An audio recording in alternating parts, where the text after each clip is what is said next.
Ambalmaw awni nyankuma bismillah Joliba TV News ale jabarani ka ambaw fo ka bele jele walinyundo amba fayna aw danse akwa kuna fundi gafe lakali keneka anfe Joliba TV News ale jabarani sanfe radio Joliba lamene do fanaka malikono yanno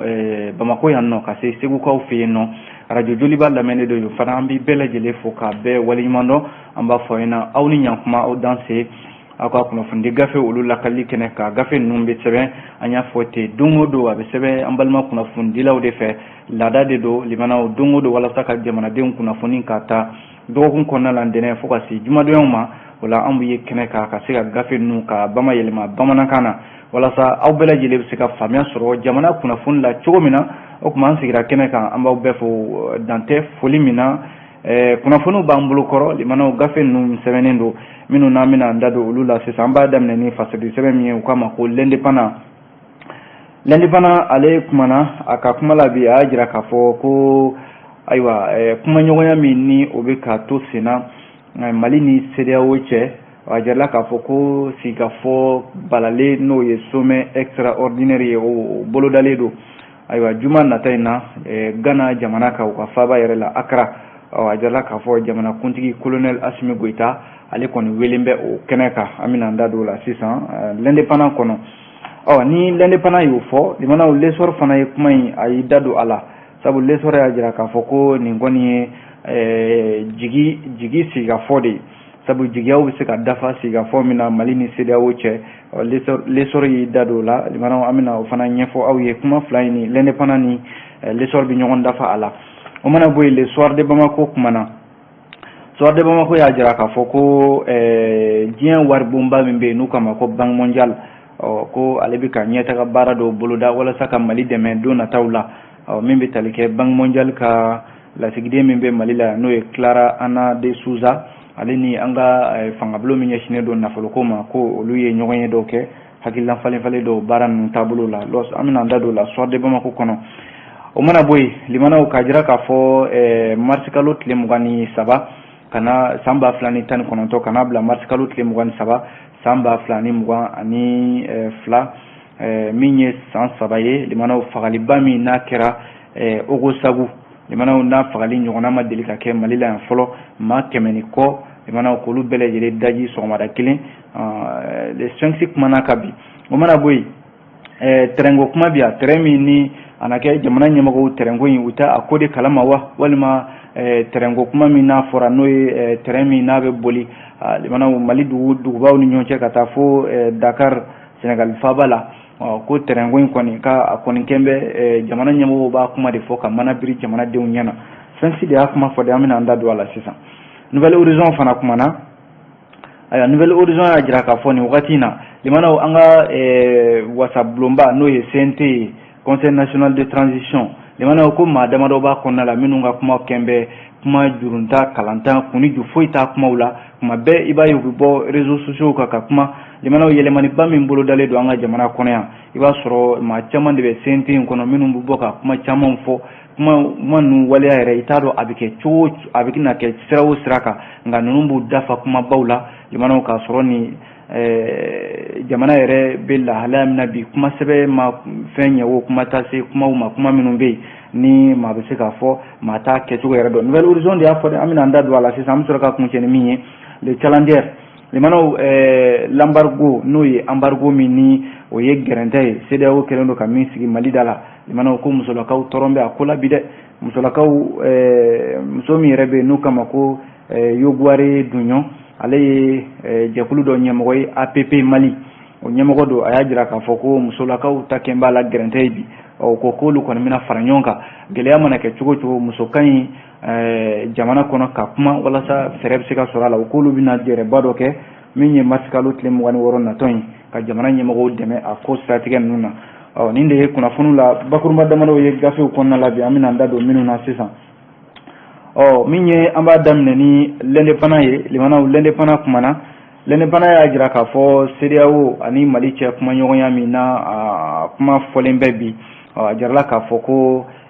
minye kuma nyogonya obeto sina ko jere balalemba be bolo daliru juma nata in na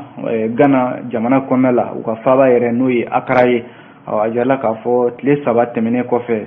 maa min bɛ yɛrɛ n'ale de bɛ CEDEAO ka cidenya la bi n'o ye Goodluck Jonathan ale min ye Nigeria jamanakuntigi kɔrɔ ye limanaw a cira kana Mali kɔnɔ tile 3 kɔfɛ CEDEAO jamana ɲɛmɔgɔw y'a jira k'a fɔ ko ayiwa ko u bɛna jɛrɛ balalen boloda min kan ka kɛ mars kalo tile 25 Ghana jamana kan a jarala k'a fɔ nin kɔni bɛ min jira o ye k'a fɔ CEDEAO ni Mali u cɛ kuma ɲɔgɔnya k'a bɛna fɔ u bɛ k'u to ka gɛrɛ bɛn na dɔɔni dɔɔni n'i ye jateminɛ kɛ lettre dɔ bɛ yen min ni o cira mars kalo tile 22 min cira ka ɲɛsin Mali ministre min n'o ɲɛsinnen don an ka jamana ni jamana wɛrɛw cɛ koɲa ma ko k'a fɔ a ɲɛna ko u bɛna jɛrɛ balalen dɔ kɛ mars kalo tile 25 Ghana jamana kan u ka faaba la Accra ko tile 3 Goodluck Jonathan ale ka taama in kɔfɛ a jala k'a fɔ ni jɛrɛ balalen min n'a bɛna kɛ CEDEAO ni Mali cɛ sabu jɛrɛ in kuma tɛna kɛ foyi ka ni Mali jamana tɛ walasa yɔrɔ CEDEAO ka ciden min nana yan Goodluck Jonathan o ni Mali jamana ɲɛmɔgɔw ka kuma ɲɔgɔnya la furanjɛla fanga hakɛ ko a n'a furanjɛla fanga bɛ waati min bɛ yen n'o kan ka di a ma kuma kɛra o de kan kosɛbɛ yɔrɔ CEDEAO ciden ale kɔni yi sinsin waati min kan o ye kalo 12 ye o y'a sɔrɔ Mali jamana ɲɛmɔgɔw olu tun ye kalo 36 de fɔ u tilala ka dɔ bɔ a la ka kɛ kalo 29 ye ka tila ka dɔ bɔ a la tuguni jamanakuntigi yɛrɛ ka yamaruya kɔnɔ colonel Assimi Goïta ka na n'a ye fo kalo 24 na n'o kan ka bɛn san 2 ma nka CEDEAO ka ciden n'o ye Goodluck Jonathan ye a ma sɔn o ma a bɔra n'o cikan de ye yan ka taa o di CEDEAO jamanakuntigiw ma mun tora sisan o ye k'a fɔ kuma siga fɔ yɛrɛ ka kɛ ko in ka sa Mali jamana ɲɛmɔgɔ yɛrɛ n'o ye colonel Assimi Goïta ye a ka wele a ka taa kɛnɛ kan Ghana faaba la n'o ye Accra ye u ka se ka taa kuma a na kɛ ni ɲɔgɔnna kuma ɲɔgɔnya ni CEDEAO y'o ɲini Mali jamanakuntigi colonel Assimi Goïta ale ka taa ka na kɛ fɛɛrɛ bɛ se ka sɔrɔ kow la wa CEDEAO yɛrɛ ka ɲangi min bin bɛ Mali kan o bɛ se ka wuli don n'a nataw la l'indépendant y'a jira k'a fɔ ko fɛn 3 kɔni bɛ yen o bɛ se ka bɔ nin ko in na fɛn 3 ye mun ye o ye k'a fɔ min ye ɲɔgɔnye in n'a kɛra limanaw a bɛ se ka kɛ CEDEAO ni bɛn ma kɛ ko la u bɛ se ka to u ka ɲangi min bɛ yen n'o bin bɛ Mali kan sisan u bɛ se ka to sen na filanan ye mun ye o ye k'a fɔ ni bɛn kɛra ko la ka min ye furanjɛla fanga ka waati d'a ma ko u bɛ se ka ɲangiw yɛrɛ wuli dɔɔni dɔɔni n'o ye embargo in ye n'a nana kɛ yɛrɛ bɛn ma kɛ ko la fiyewu limanaw ko bɛɛ k'i sigi n'a ye k'a fɔ CEDEAO bɛ se ka dɔ fara a ka ɲangiw kan ni kuma 3 l'indépendant y'a jira k'a fɔ ma a bɛ se k'i sigi ni nin ye ale l'indépendant kelen in kɔnɔna la limanaw a jiralen bɛ k'a fɔ ko min bɛ tali kɛ Erekomatem o ɲɛmaaba n'o ye docteur Adama Traoré a na kɛ ko a ye kuma dɔw fɔ kuma minnu n'a ma bɛn ka ɲɛsin DEFA communication ɲɛmɔgɔw ma a na kɛ DEFA communication ale ye cakɛdaba de ye min ɲɛsinnen don kunnafonidi baaraw ma agence de communication job et fal associé n'u k'a ma ko DEFA ale ye k'ale ko k'a bɛ min ye docteur Adama Traoré k'a wele bɔgɔ jeninen kan Adama Traoré jɔn ye jɛkulu dɔ bɛ yen min bɛ fasoden jama tɔgɔ la association des consommateurs des télécommunications au Mali Erekomatem o ɲɛmaaba de don ko a ye kuma dɔw fɔ kɔsa in na télévision dɔw sanfɛ télévision minnu ni a jarala k'a fɔ o kuma ma bɛn fiyewu min ye DEFA communication o ɲɛmɔgɔw ma sabu ale docteur Adama Traoré ko ni Orange ni Malitel mɔgɔw de bɛ ɲɔgɔn na yɔrɔ olu b'o kɛlɛ la fo u taara n'o ko ye sariya ɲɛkɔrɔ sariya yɛrɛ ye Orange Mali ani Move Africa Malitel k'u ɲangi ka miliyari 100 ni miliyari 76 k'u ko sara Erekomatem ye olu ma tila o kɛlɛ la fɔlɔ ko docteur Adama Traoré k'a bɔra jabaranisoba dɔ sanfɛ ka kuma dɔw fɔ kuma minnu ni a ma tɔ foyi to DEFA communication o ɲɛmɔgɔw la sabu a ka kuma la ko DEFA communication in bɛna fɔ cakɛda de don cakɛda dunan cakɛda min yɛrɛ n'a bɛna fɔ ko yamaruya t'a bolo ka sigi Mali la sabu a ka kuma la ko Orange de ka cakɛda don Orange de ye cakɛda in sama ka bɔ a nɔfɛ ka bɔ n'a ye Sénégal ka na n'a ye Mali la sabu ko Orange sigi furadama ni sisan cɛ ko ani nin DEFA communication in de bɛ baara la ɲɔgɔn fɛ indépendant y'a jira k'a fɔ ko nin kuma in DEFA communication ɲɛmɔgɔ yɛrɛ ye kunnafonidi kɛnɛ min sigi u ka jabala la ACI 2000 la ko nin kuma in tɛ dɔwɛrɛ ye ko ka olu ka cakɛda ka kuma nɔrɔ a la kuma min ni o ye tɔgɔ tiɲɛ yɛrɛ ye min ye DEFA communication ɲɛmaa tɔ kelen n'o ye Amadou Moustapha Diop ye a y'a jira k'a fɔ ko Mali jamana a mago tɛ ni maa fasugu ni muso fasugu la limana walima Mali mɔgɔ ta denw na minnu bɛ yen n'olu bɛ jamana yɛrɛ ka kumaw fɔ ka ɲɛsin a cakɛdaw ma cakɛda minnu bɛ yen n'olu bɛ ka sɔrɔ yakubaya walima ka jamanadenw yɛrɛ ta baara la ko DEFA communication yɛrɛ ni Dr Adama Traoré y'a jira k'a fɔ ko Orange Mali de nana n'a ye ka bɔ Sénégal ko wa olu de bɛ ka a don dungada fɛ Amadou Moustapha Diop a y'a jira k'a fɔ ko DEFA communication a nana cogo di a ko kabi san 1992 Amadou Moustapha Diop a y'a jira k'a fɔ ale ni maa min bɛ baara la ɲɔgɔn fɛ bi n'olu de ta ye DEFA communication ye Amadou Moustapha Diop ani Dawuda Sila Fall DEFA communication yɛrɛ tɔgɔ dan bɛ olu de la a ko kabi san 1992 yɔrɔ o tɛ bi ko ye ko DEFA communication k'a sɔrɔ yɛrɛ ni tɔgɔ in ma da a la san 1997 min ye k'a sɔrɔ Orange mana Icatel de tun bɛ Mali la yan ko Icatel ale ye sugubulon dɔ dayɛlɛ sugubulon min n'a ye wele bila cakɛda caman ma kɛ yɛrɛ ye cakɛda ka baara dɔ kalifaw la olu kɔni y'u kanbɔ o baara in nɔfɛ o baara in o nana di u ma o sera baara in kɛcogo la o dun y'a sɔrɔ yɛrɛ ko DEFA Orange mana fɔlɔ Mali la yan jango k'a fɔ ko a nana ni DEFA communication ye Mali la u ko min ye DEFA communication tigi fila ye n'o ye Amadou Moustapha Diop ani Dawuda Sila ye o kɔni taara u ka kalanw kɛ jamana kɔ kan u y'a ye sa ka sigi kana jamana kɔnɔ ka cakɛda dayɛlɛ min bɛ se ka kɛ nafa ye jamanadenw ma ani min bɛ se ka kɛ nafa ye jamana yɛrɛ ma ko DEFA communication b'o taabolo de ka bi yɔrɔ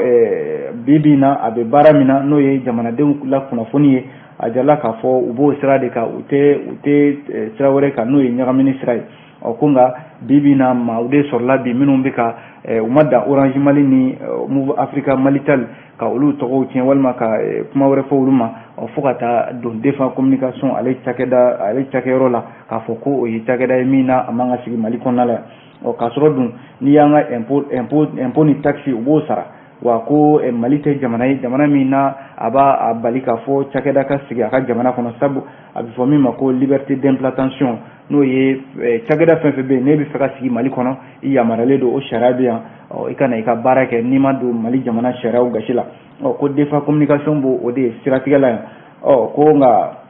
Dr Adama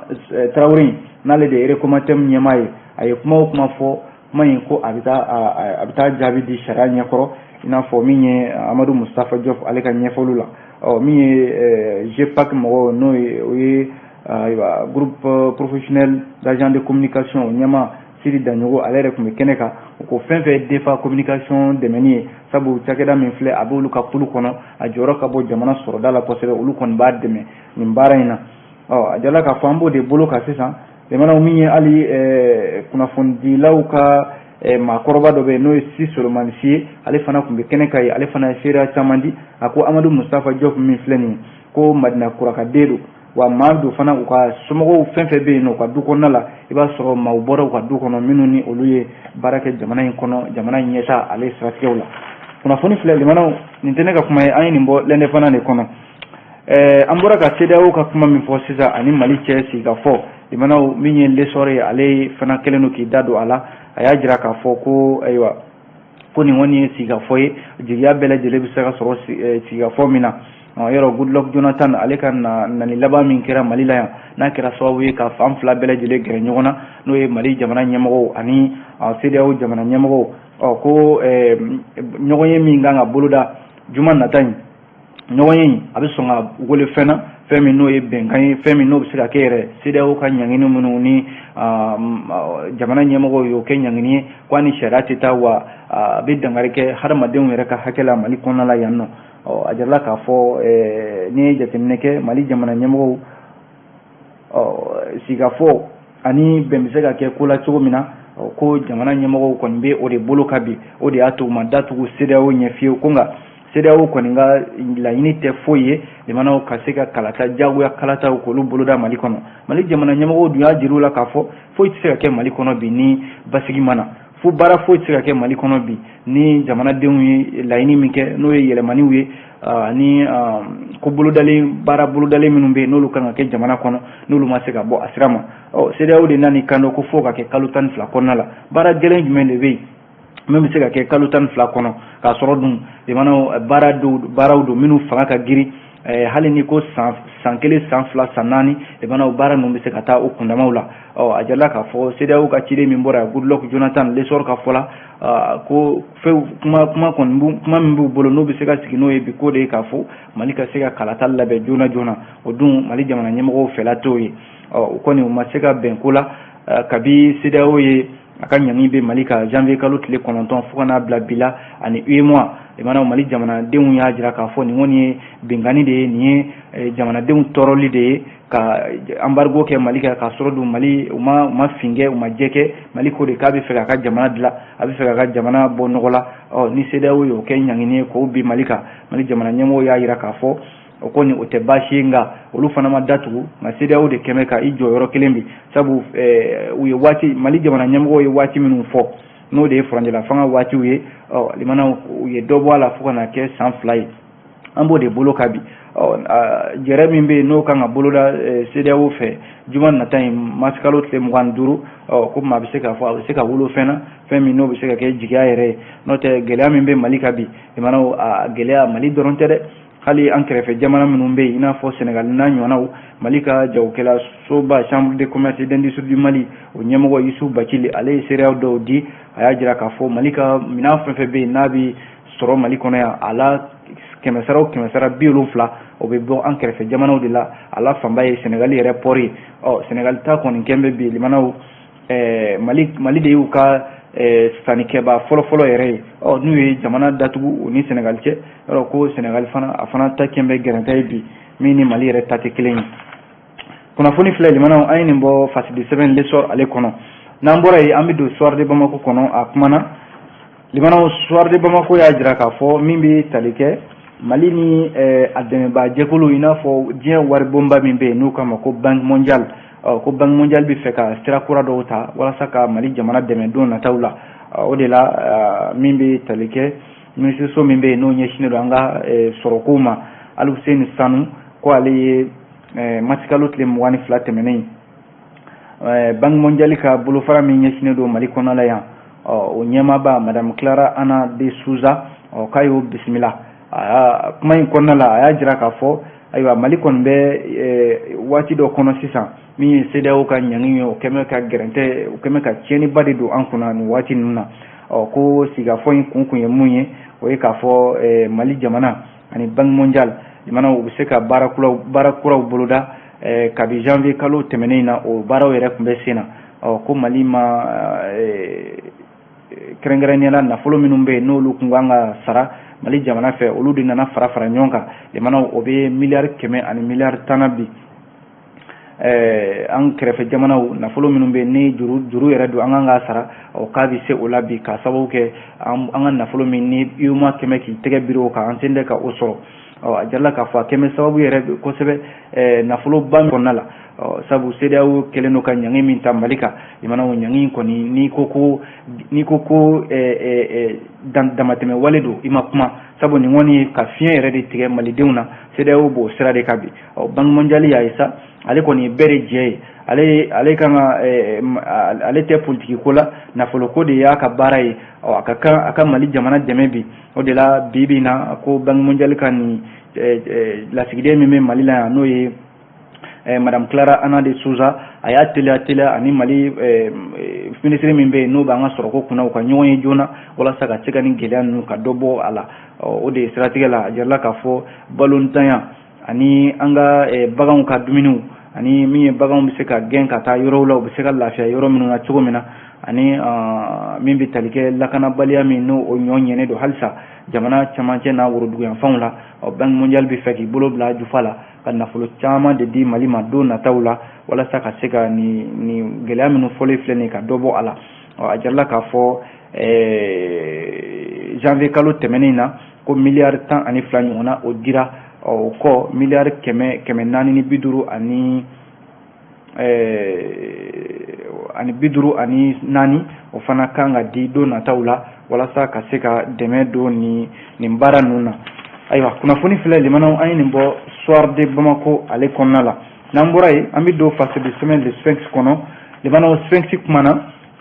hakililajigin do dɛ limanaw nka nin hakililajigin nin tɛ ɲuman ye sabu dusukasi de do Mali kɔnɔna la yan ni ɲɔgɔnna ma deli ka kɛ fiyewu ka min ye maa 100 ni maa 70 ani kɔ k'olu bɛɛ lajɛlen daji sɔgɔmada kelen limana o de kɛra Ogosagu hali ni y'o fɔ bi maa min bɛ n'a tɛ Maliko kalama o na se ka dɔ fiy'a la nka 5-6 kumanen bɛ a ka bi sabu an b'a a san sabana kunbɛ de la marisi kalo tile 23 san 2019 o don a gɛlɛyara Mali kɔnɔ kosɛbɛ min ye marisi kalo tile 23 ye san 2022 limana Ogosagu fali min kɛra ni fasiridila y'a jira k'a fɔ nin kɔni ye dabangama yɛrɛ de don sabu ko fagali limana a bɛ n'a fɔ a dabɔra kama wa a labɛnna ka se ka a ko yɛrɛ k'a ɲɛnamaya walasa nin maa kofɔlen ninnu bɛ se ka fa cogo min na limana n'i ye jateminɛ kɛ muso kɔnɔmaw ka ala yɛrɛ tɛ sɔn min yɛrɛ ma fiyewu den fitinin n'a ba cɛ limana olu faratɔ o ye baara ye dɛ ko nin doni kama muso kɔnɔmaw ka dankari kɛ olu la cɛkɔrɔbaw denmisɛnnin fitininw musow ani maa minnu bɛ n'olu kɔrɔla limanaw ka baga u ma min ye maramafɛnw ye muru n'a ɲɔgɔnnaw ani marifaw k'u jɔ k'u ɲɛkɛnɛw karaba limanaw o de kɛra Ogosagu wa o de ja bɛ senna hali an bɛ waati min na ko sisan n'i y'a kuma fɔ a bɛ ji jigin maaw ka ton na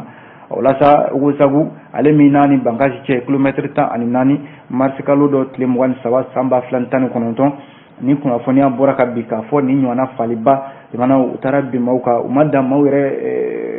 fali ma dugu in u y'a kɛ tomongolo de ye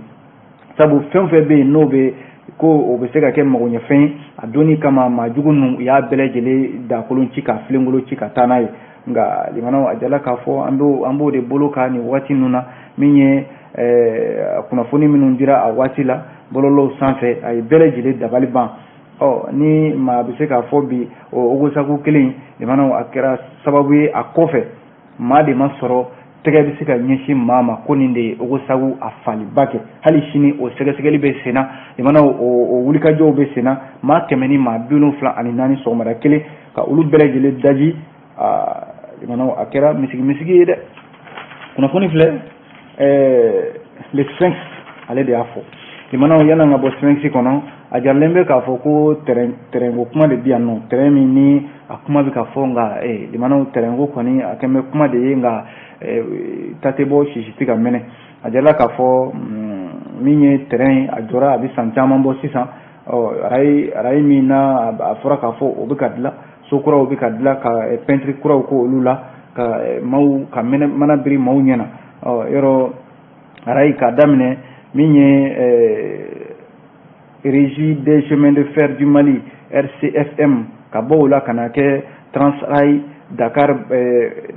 ye ka bɔ o la ka na kɛ Dakar ferroviaire ye limanaw fo ka na bila cakɛda kura dɔ bɛ yen bi n'u k'a ma ko Société de patrimoine ferroviaire du Mali SOPAFER terrain ko bɛ olu de ka bolo ka bi olu de bɛ ka baara bɛɛ lajɛlen kɛ nafolo min taara ka di u ma miliyari caman ko ka terrain wuli hali sisan limanaw ta tɛ ka bɔ sisi tɛ ka mɛnɛ fɛn y'a jira k'a fɔ ko kɔsa in na u ye terrain kunkolo kɔrɔba dɔ bɔ ka bɔ n'a ye Korofina garage kɔnɔna la ka munumunu Bamakɔ ka wagon dɔw tugu a la ko o kɛra i n'a fɔ ka mana de biri maaw ɲɛna walima ka terrain ko kuma min n'a kuma bɛ ka fɔ nin t'a siɲɛ fɔlɔ ye sabu ko kabi san 2018 ni maaw hakili b'a la minisiri min bɛ yen n'ale de tun b'an ka jamana taamako kunna Baba Mulayi ale o kɛra kalata waatiw la ale bɔra terrain kunkolo dɔ kɔnɔna la ka terrain kunkolo in ta ka taa n'a ye kita ka segin n'a ye maaw kun hakili la o donni ni bi cɛ ko sisan b'a sɔrɔ terrain kɔni a bɛ taa ni ka segin la Bamakɔ ni ani Dakar cɛ ko nka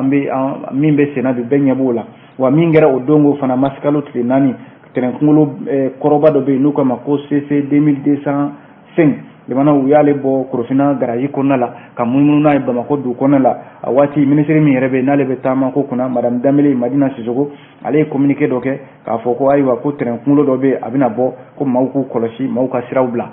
maaw kun hakili la ko nin kɔni ye bɔda dɔ de daminɛtɔ ye ko nka limanaw a kɔni kɛra kuma de ye ten an bɛ waati min na ko sisan cheminot n'o ye terrain baarakɛlaw ye olu b'a dɔn min bɛ senna olu b'a dɔn k'a fɔ nin tɛna kɛ baara ye baara min na a bɛ se ka ɲɛ sɔrɔ fiyewu sabu olu b'a dɔn terrain kunkolo min filɛ nin ye n'o jamana ɲɛmɔgɔw bɛ k'u disi gosi n'a ye bi SOPAFER ale bɛ ka yɔrɔ wulikajɔ kɛ ka donni ni bala ta ka yɔrɔw peinture ko n'o tɛ ko maa minnu bɛ yen ni olu bɛ terrain ko kalama i n'a fɔ Mamadi Djula Dramé ale ye kunnafoni kɛnɛ dɔ sigi ale y'a jira k'a fɔ ko terrain bɛ jɔyɔrɔ min na n'o y'a garage ye i n'a fɔ Togoto ale fanfɛlaw la ko o yɔrɔ yɛrɛ tiɲɛnen don kuma tɛ k'a fɔ k'i b'a fɔ k'i bɛ terrain wuli ka bɔ Bamako yan ka taa Dakar an b'o de bolo ka di terrain ko kuma min n'a bɛ k'a fɔ k'a bɛna fɔ ko ministre in min bɛ sirabakow kunna ko a tɛ foyi de kalama terrain ko kuma in na ayiwa Fɛnksi de y'a fɔ dɛ Limanaw aw bonya b'a la n'an bɔra yen an bɛ don Nouvelle Horizon ale kɔnɔ a kumana Limanaw Nouvelle Horizon y'a jira k'a fɔ nin wagati in na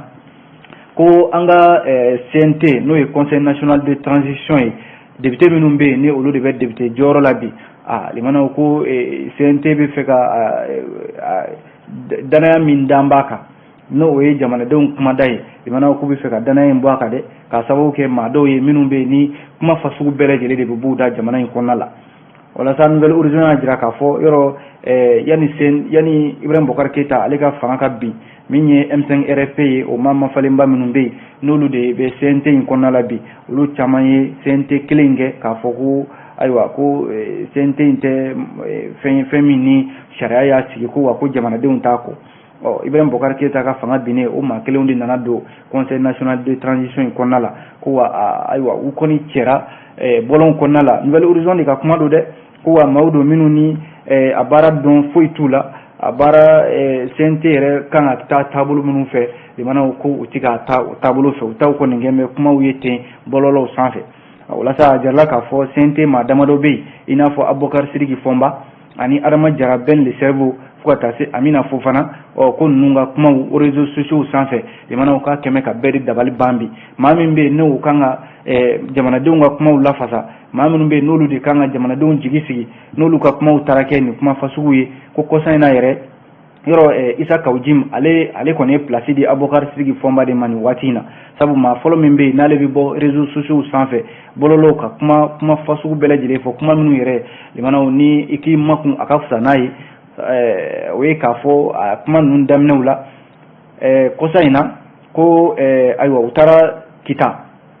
ka taa sarakabɔ dɔ kɛ yen ko sarakabɔ in ko Mali ka ɲɛtaa kun gulon bɛ o la ko wa ko CEDEAO ni Faransi ani a n'a ɲɔgɔnnaw Limanaw ko u bɛ fɛ yɛrɛ Mali k'i bolo bɔ ninnu bolo pewu o ye Abubakar Sidiki Fɔnba ka kuma ye ko wa ko Mali bɛ se ka a yɛrɛ ta Limanaw fo waati jan k'a sɔrɔ ni a ma i dulon maa la ko wa hali an ka wari Limanaw an ka wari min n'an bɛ fɛ k'o dilan ko Mali bɛ se ka wari dilan tile 3 kɔnɔna la Abubakar Sidiki Fɔnba y'a jira k'a fɔ kuma laban min yɛrɛ n'o bɔra da n'o ye bɛɛ dabali ban ko o ye k'a fɔ k'a bɛ fɛ ka kɔgɔji k'o sama ka bɔ Laginɛ ka na n'a ye Mali la yan k'o bɛ tɛmɛ Kangaba fɛ Limanaw ka na Bamako yan ko o bɛ se ka kɛ nafa ye Mali jamana ma ko wa ko maa b'u bolo olu ka jɛkulu dɔ bɛ yen ko maa b'u bolo bi ko u ye ko in u y'a sɛgɛsɛgɛliw bɛɛ kɛ k'a ban nafolo min kan ka don a la jamana ɲɛmɔgɔw ka sɔn a ma dɔrɔn n'olu sɔnna a ma Limanaw kɔgɔji bɛ se ka bɔ Laginɛ ka na Mali la yan nɔ k'a sɔrɔ ni gɛlɛya ma don a la Limanaw ni n'a ɲɔgɔnna kuma minnu yɛrɛ ni kuni ju foyi t'a la Nouvelle Horizon ka kuma la ko wa ko Mali ka wari Limanaw ko tile 3 ko maa b'u bolo min bɛ se ka o wari dilan ka bɛn ni ko wari dilanli kɔni k'o ye mun ye k'o tɛ foyi ye Nouvelle Horizon y'a jira k'a fɔ o mana bɔ yen min Adama Jara n'u kama ko Ben le Cerveau ale fana risiko kuma min n'o tun b'ale da n'o ye Wagner ko kuma ye maa fɔlɔ min y'a jira k'a fɔ ko Wagner nana Mali la yan a ka jaa dɔ kɔnɔna la k'o ye Adama Jara Ben le Cerveau ye wa ko a tilala ka waati dɔ la Banyankara fagali dɔ kɛra yen nɔ k'a ye kuma dɔw fɔ minnu taara ka ɲɛsin Parina ani Codem ma yɔrɔ olu yɛrɛ kɛlen don k'a wele bɔgɔ jeninen ka bi Nouvelle Horizon y'a jira k'a fɔ nin n'a ɲɔgɔnna caman hali Sumaworo Bube Mayiga Ala ka hinɛ la o ka bɔli ka taa jamana kɔ kan furakɛli la Adama Jara Ben le Cerveau y'a jira k'a fɔ k'a bɔli ka taa jamana kɔ kan k'a bɛ fɛ ka boli sariya de ɲɛ k'o nana kɛ sababu ye hali Sumaworo Bube Mayiga a ma se ka bɔ ka taa jamana kɔ kan o n'a ɲɔgɔnna caman Limanaw ko maa wɛrɛ bɛ yen n'o ye Amina Fofana ye ko kɔsa in na ale fana bɔra ka ti cɛkɔrɔba bɛɛ lajɛlen dɔgɔya sabu a ye kuma min fɔ bɔlɔlɔw sanfɛ Limanaw fana ye bɛɛ lajɛlen dabali ban ko min ye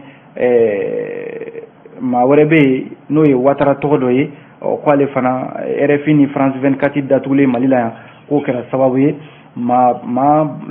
dugu ba 14 k'olu ka mɔgɔw sera ka segin ka taa u ka yɔrɔw la Limanaw ko waati sera